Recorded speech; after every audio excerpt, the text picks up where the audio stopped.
पुण्य का कारोबारी 4 रोटियों का मोल न दे पाया। एक व्यापारी जितना अमीर था उतना ही दान पुण्य करने वाला। वो सदैव यज्ञ पूजा आदि कराता रहता था। एक यज्ञ में उसने अपना सब कुछ दान कर दिया। अब उसके पास परिवार चलाने लायक भी पैसे नहीं बचे थे। व्यापारी की पत्नी ने सुझाव दिया कि पड़ोस के नगर में एक बड़े सेठ रहते हैं। वे दूसरों के पुण्य खरीदते हैं।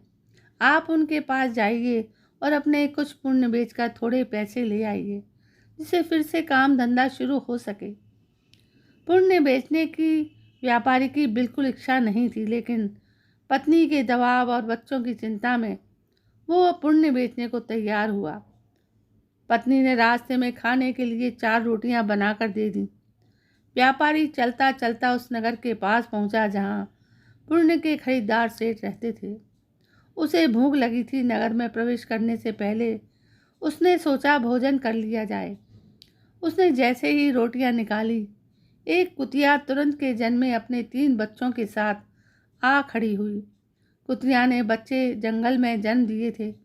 बारिश के दिन थे और बच्चे छोटे थे, इसलिए वो उन्हें छोड़कर नगर में नहीं जा सकती थी। व्यापारी को दया आ गई। उसने एक रोटी कुतिया को खाने को दे दी। कुतिया पलक झपकते रोटी चट कर गई, लेकिन वो अब भी भूख से हाँफ रही थी। व्यापारी ने दूसरी रोटी, फिर तीसरी, फिर 4 रोटियां कुतिया को खिला दी। खुद केवल पानी पीकर सेठ के पास पहुंचा। व्यापारी ने सेठ से कहा कि वे अपना पुण्य बेचने आया है। सेठ व्यस्त था। उसने कहा कि शाम को आओ। दोपहर में सेठ भोजन के लिए घर गया और उसने अपनी पत्नी को बताया कि एक व्यापारी अपने पुण्य बेचने आया है। उसका कौन सा पुण्य खरीदूं? सेठ की पत्नी बहुत पतिव्रता और सिद्ध थी। उसने ध्यान लगाकर देख लिया था कि आज व्यापारी ने कुतिया को रोटी खिलाई है। उसने अपने पति से कहा कि आज का पुण्य खरीदना जो उसने एक जानवर को रोटी खिलाकर कमाया है, वो उसका अब तक का सर्वश्रेष्ठ पुण्य है। व्यापारी शाम को फिर अपना पुण्य बेचने आया। सेठ ने कहा, आज आपने जो यज्ञ किया है, मैं उसका पुण्य लेना चाहता हूँ। व्यापारी हंसने लगा। उसने कहा, अगर मेरे पास यज्ञ के लिए पैसे होते तो क्या मैं आपके पास पुण्य बेचने आता?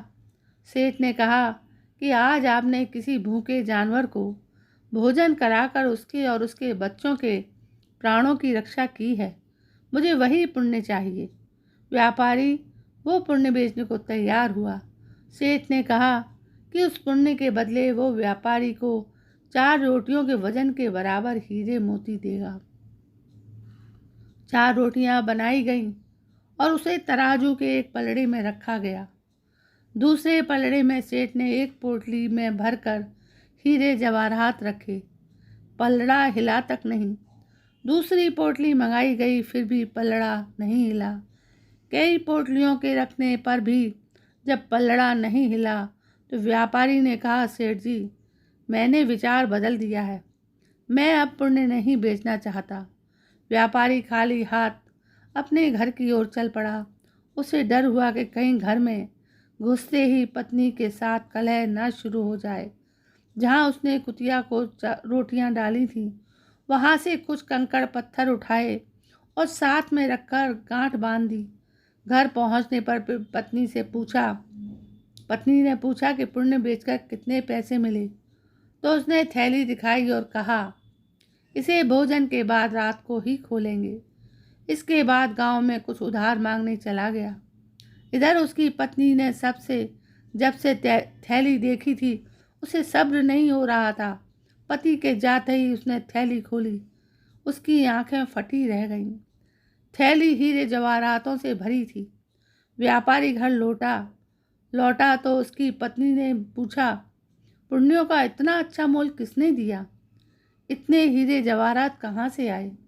व्यापारी को अंदेशा हुआ कि पत्नी सारा भेद जानकर ताने तो नहीं मार रही, लेकिन उसके चेहरे की चमक से ऐसा लग नहीं रहा था। वो तरह तरह की आशंकाओं से घिरा था। व्यापारी ने कहा, दिखाओ, कहाँ है हीरे जवाहरात? पत्नी ने लाकर पोटली उसके सामने उलट दी। उसमें से बेशकीमती रत्न गिरे। व्यापारी हैरान रह गया। उसने जितनी मात्रा में कंकड़ पत्थर भरे थे वे सारे कंकड़ पत्थर रत्न बन गए। प्रभु की माया के बारे में सोचकर उसकी आंखें छलछला आईं। वो रोने लगा। पत्नी हैरान थी, समझ नहीं पा रही थी कि उसके पति को आखिर क्या हो गया है। व्यापारी ने पत्नी को सारी बात बता दी। पत्नी को पछतावा हुआ कि उसने अपने पति को विपत्ति में पुण्य बेचने को विवश किया। दोनों ने तय किया वो इसमें से कुछ अंश निकाल कर व्यापार शुरू करेंगे। व्यापार से प्राप्त धन को इसमें मिलाकर जन कल्याण में लगा देंगे। ईश्वर आपकी परीक्षा लेता है। परीक्षा में वो सबसे ज़्यादा आपके उसी गुण को परखता है जिस पर आपको गर्व हो। अगर आप परीक्षा में खरे उतर जाते हैं तो ईश्वर वो गुण हमेशा आपके लिए वरदान स्वरूप दे देते हैं।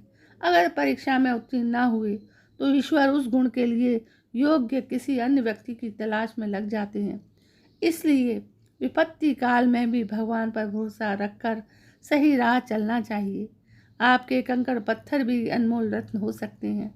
विपत्ति काल में भी धर्म पर अडिग रहते हुए अपने पैरों में जितने कांटे चुभते हैं वे सब आपके लिए एक दिन आनंद का बिछौना बनेंगे। दोस्तों, ये थी कहानी, बहुत अच्छी और बहुत मार्मिक और बहुत सीख देने वाली। दोस्तों, कैसी लगी आपको ये कहानी? पसंद आई हो तो सब्सक्राइब करें। कल मैं फिर हाजिर होती हूँ आपके सामने। तब तक के लिए जय हिंद, वंदे मातरम।